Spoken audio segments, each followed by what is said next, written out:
Agora falaremos da história da educação dos surdos. Nos primórdios, no ano 490 a.C., na Grécia e Roma antiga, os surdos não tinham lugar na sociedade. Eles eram desprezados socialmente, considerados como pessoas inválidas, incapazes de executar as tarefas de qualquer cidadão. A sociedade não os reconhecia e, na verdade, os consideravam como um incômodo social, ter que conviver com as pessoas surdas. Talvez muitos acreditavam que eles tinham sofrido as consequências de algum castigo ou maldição, e por isso acontecia que muitos surdos eram de fato assassinados, jogados de penhascos dos grandes morros nessas cidades. Alguns surdos que sobreviviam e viviam na cidade eram escravizados ou viviam abandonados de forma muito pobre.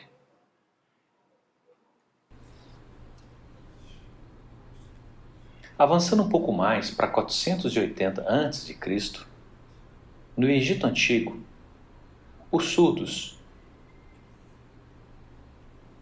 usufruíam de uma condição social diferente. Como criaturas, tinham certos privilégios. Eram considerados socialmente como pessoas admiradas, pois acreditava-se que os surdos tinham alguma espécie de comunicação, ou alguma divindade que os permitia se comunicar com os deuses de forma silenciosa. E eles guardavam segredos divinos. Essa era uma crença comum na época. Existiam também um certo humanismo e um respeito pela condição, então, das pessoas surdas no Egito Antigo. Eles eram, de certa forma, protegidos. Muitas pessoas da realeza pagavam tributo às pessoas surdas. Também prestavam um certo tipo de adoração e reverência a elas. Porém, os surdos continuavam não tendo uma participação social como cidadãos, assim como os ouvintes usufruíam desse lugar, porque eles não faziam parte do processo de escolarização que existia, de forma que os surdos, então, não tinham muitas ocupações. O lado positivo é que eles não eram mais assassinados como na Grécia e Roma antigas. Eram, então, admirados e não eram também escravizados. Então, eles eram, de certa forma, protegidos. Esse é um ponto positivo desse período.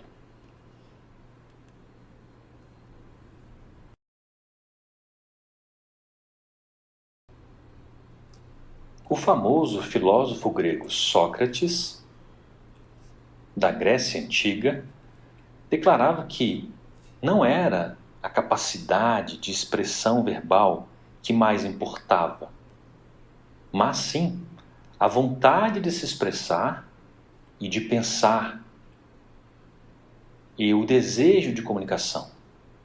Nesse sentido, o pensamento socrático favorecia os surdos, que poderiam usar diferentes meios de comunicação, como gestos, o corpo, para se comunicar, para expressar significados do mundo real.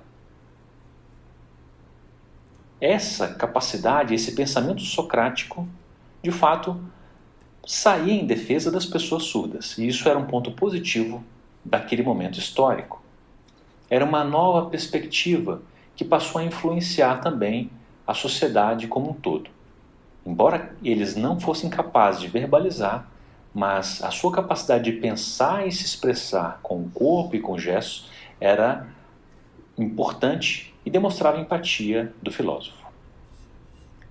No entanto, os surdos não tinham acesso a direitos, à herança, por exemplo, nem aos direitos políticos, como o sufrágio, o direito ao voto. Não usufruíam os direitos como cidadão, como o resto da sociedade. Não poderiam votar, não recebiam herança, não poderiam herdar a herança de um parente que falecesse. Pensa. A sociedade considerava os surdos como apenas um objeto do qual eles pudessem explorar a partir dessa vulnerabilidade pelo fato de não ouvirem. Muitas pessoas estranhavam o comportamento dos surdos e era um sofrimento constante que eles viviam.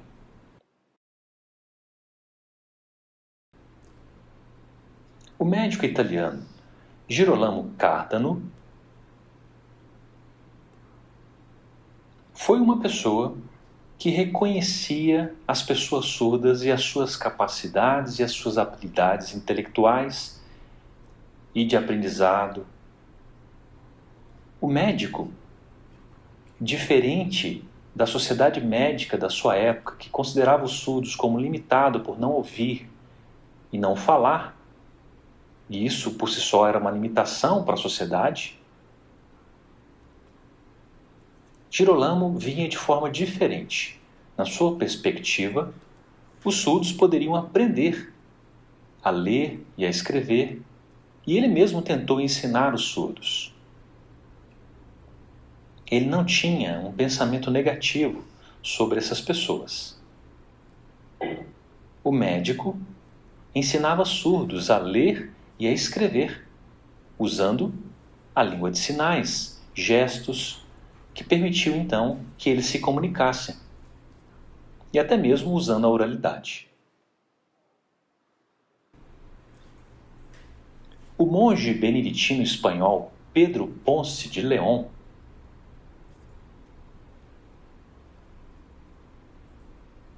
ele é considerado um pioneiro,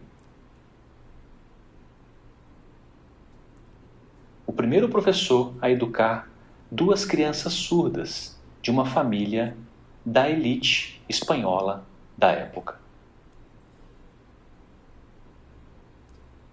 O monge Pedro Ponce de León educava Francisco e Pedro, ensinando latim, italiano, grego, também outras disciplinas, como por exemplo física, astronomia,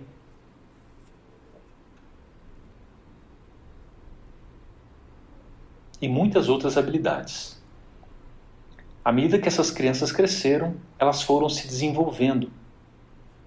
E esse desenvolvimento, esse processo de escolarização, resultou que elas obtiveram os direitos que qualquer cidadão da época tinha, como por exemplo, direito à herança. Claro, essas crianças pertenciam à elite espanhola. Uma delas conseguiu a permissão do Papa para se tornar padre e fazer uma carreira eclesiástica. Pedro Ponce de León usava o alfabeto manual para ensinar os surdos a ler e a escrever, assim como também um processo de oralização. Ele foi o fundador da primeira escola de professores para surdos. Ele não conseguiu publicar os seus estudos sobre a sua metodologia. Infelizmente, ele morreu e os seus métodos desapareceram, pois não foram registrados. A tradição tem dito que os ensinos de Pedro Ponce de León e os métodos utilizados por ele continuam como um segredo que não foi compartilhado à sua época. Naquele momento, os surdos não tinham ainda o direito de receber uma herança, uma vez que não eram capazes de oralizar, por isso também não tinham acesso a esse direito. Mas à medida que dominassem a oralidade, a herança poderia ser concedida. Isso aconteceu no caso de Francisco.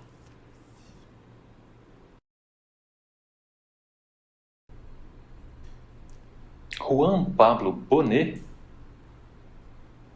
é um escritor e pedagogo espanhol que atuou no ensino de surdos da família da nobreza espanhola.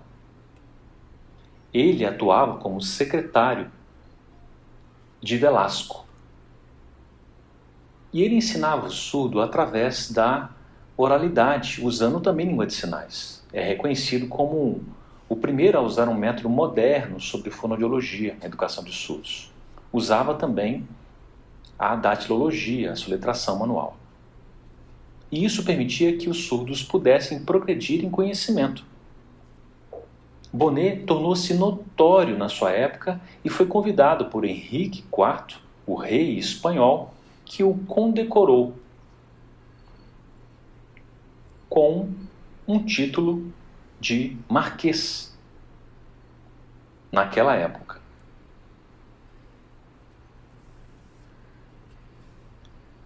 Bonnet escreveu e publicou parte dos seus trabalhos sobre educação de surdos, método de ensino de sinais para oralização de surdos.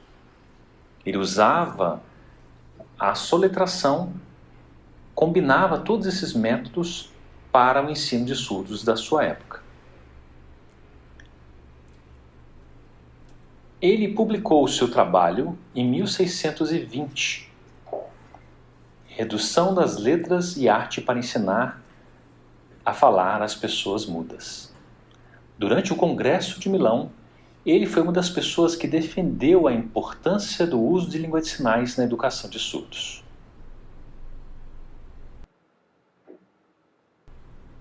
O abade Charles Lepé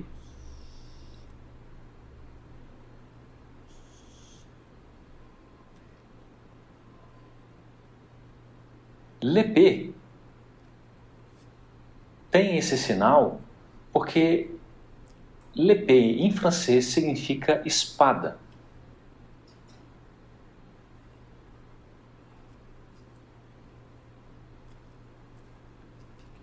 Por isso ele recebe esse sinal em língua de sinais. Bom, o abade Lepé é uma figura muito importante na história da educação dos surdos. Ele foi o primeiro a fundar uma escola pública para a educação de surdos. Lepé, caminhando pelas ruas de Paris, deparava-se com muitas pessoas moradoras de rua, pedintes, e certa vez ele viu duas crianças pobres, meninas, que estavam conversando em língua de sinais. Aquilo chamou a atenção de Lepé, que as acolheu na sua própria residência e começou um programa de ensino para essas crianças surdas. Ele combinava língua de sinais com outros métodos que basicamente seguia a estrutura da língua francesa para ajudar essas crianças a aprender a ler e a escrever.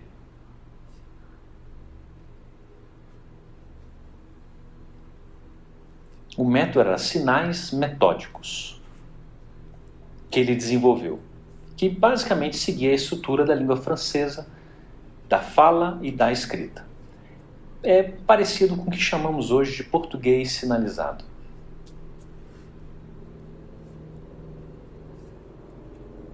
Naquela época, a língua de sinais francesa, ele aderia então a esse processo no seu ensino. Lepé começou a receber mais alunos surdos e isso possibilitou que ele melhorasse os seus métodos e também conseguiu chegar até o rei francês,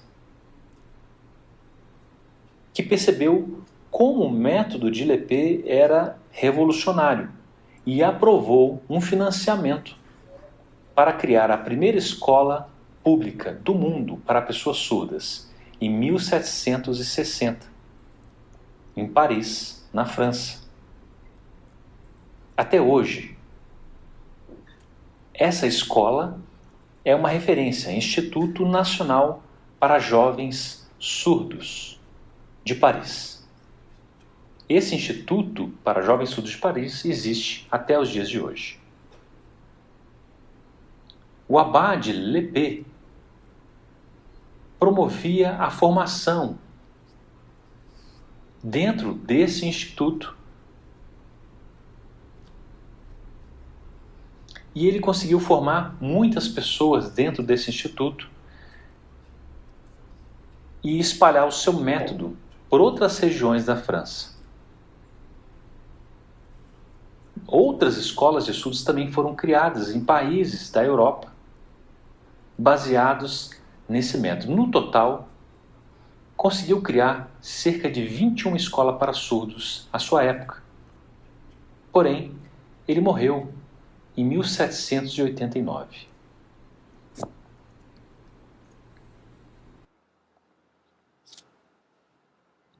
Roch Sicard aceitou substituir Lepê como diretor do Instituto de Surdos. E ele tomou posse então nesse cargo, no Instituto para Jovens Surdos de Paris, e atuou por anos nessa função.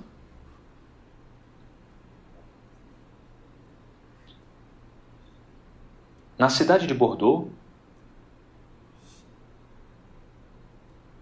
ele criou uma escola para surdos no ano de 1782. E 10 anos depois, a Revolução Francesa explodia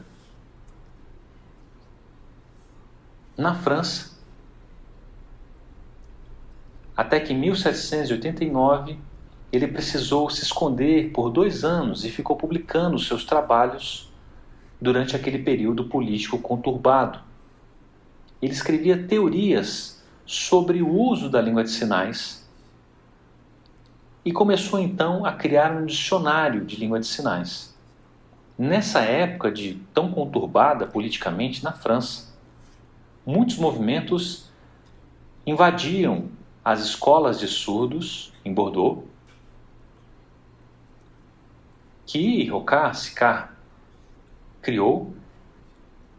Ele chegou a ser preso e quase foi morto durante esse período conturbado. Nessa mesma cidade, trabalhava um famoso relojoeiro, Monet, que conhecia a fama de Sicard com o seu trabalho que envolvia as pessoas surdas. E ele foi uma pessoa que reconhecia o trabalho como professor de surdos em sua cidade, e ele foi uma das pessoas que saiu em defesa para proteger Sicard de uma turba que tentava matá-lo. Inclusive, é relatado que ele se colocou na frente entre aqueles que tentavam matá-lo, dizendo que aquele homem, Sicard, não merecia a morte, uma vez que ele fazia um trabalho tão importante na educação de surdos, e que deixassem ele livre, mas que matassem em seu lugar a ele próprio, no lugar de Sicard. A fama de Sicard era grande, e ele tinha a admiração das pessoas à sua volta, e era reconhecido como alguém que dedicou a sua vida para o ensino de língua de sinais para pessoas surdas.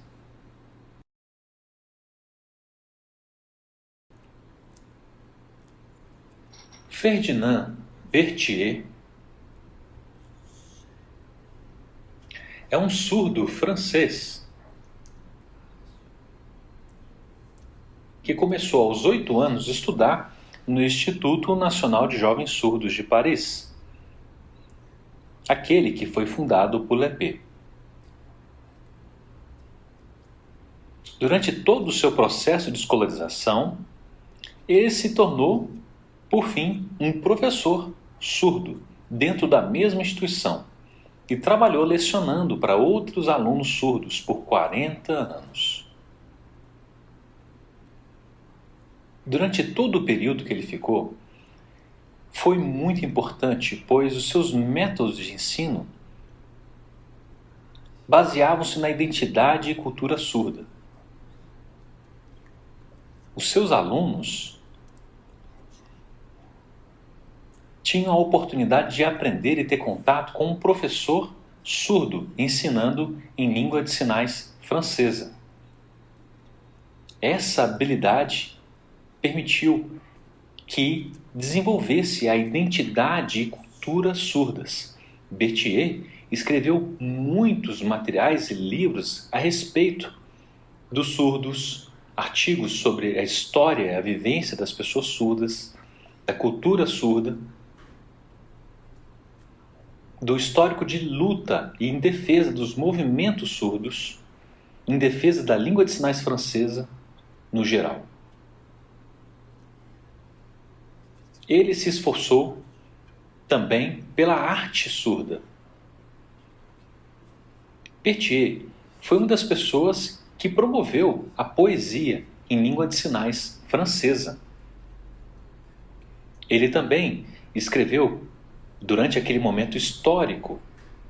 Como sabemos, o segundo Congresso Internacional de Educação de Surdos, que ocorreu na cidade de Milão, na Itália, foi um momento decisivo no ano de 1800, que aprovou o método oralista como um método exclusivo para a educação de surdos e a proibição do uso da língua de sinais como língua de instrução. O professor surdo Berthier escreveu em defesa da língua de sinais, criticando o método oralista, pois ele sabia que esse Congresso de Milão poderia ter impactos que prejudicariam todo o processo de escolarização de crianças e alunos surdos na França. Ele também publicou uma biografia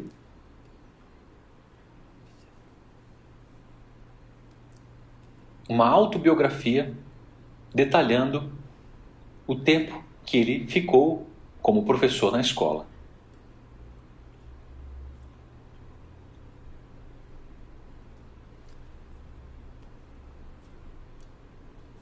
Berthier continuava a organizar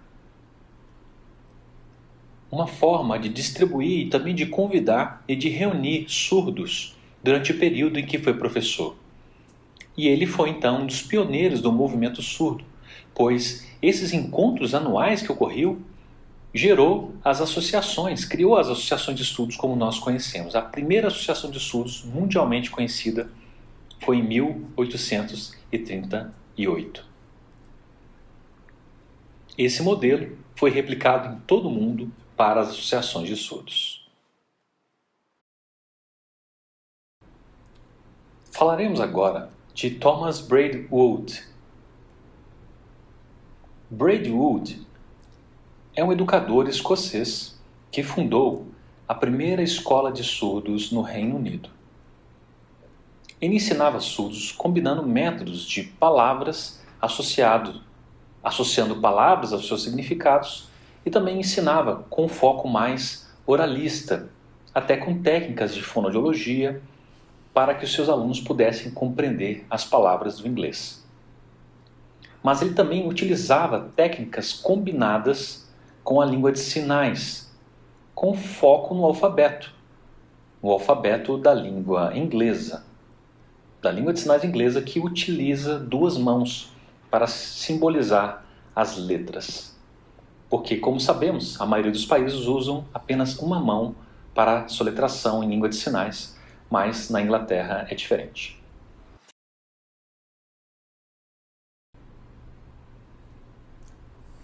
Falaremos agora de um outro personagem também importante, conhecido como Samuel Heinecke, um educador alemão que é o pai do método alemão de ensino surdos. Ele criou o método conhecido como método oralista, o método oral, que proíbe o uso de língua de sinais e defende o uso exclusivo da oralidade para ensino de pessoas surdas. Heinecke, ele escreveu um livro sobre como ensinar, como educar surdos, na época surdos e mudos, como era o termo usado, para que eles pudessem aprender a oralizar. Em 1778, Henneck fundou a primeira escola de surdos totalmente exclusiva do método oral, onde a língua de sinais não era permitida como língua de instrução. Isso se deu na cidade de Leipzig. No começo, apenas 9 alunos surdos participavam dessa escola. Naturalmente, à medida que os alunos aumentavam, o método oral também tinha uma proeminência. Na época, Henneck escreveu uma carta acusando Lepé, já que Lepé, como sabemos, criou o Instituto de Jovens Surdos de Paris, com a prerrogativa de usar a língua de sinais francesa como língua de instrução, enquanto Henneck o acusava de que a língua de sinais não deveria ser usada como língua de instrução e a língua oral deveria ser o método de instrução adequado para ensinar. Essa era uma disputa da sua época.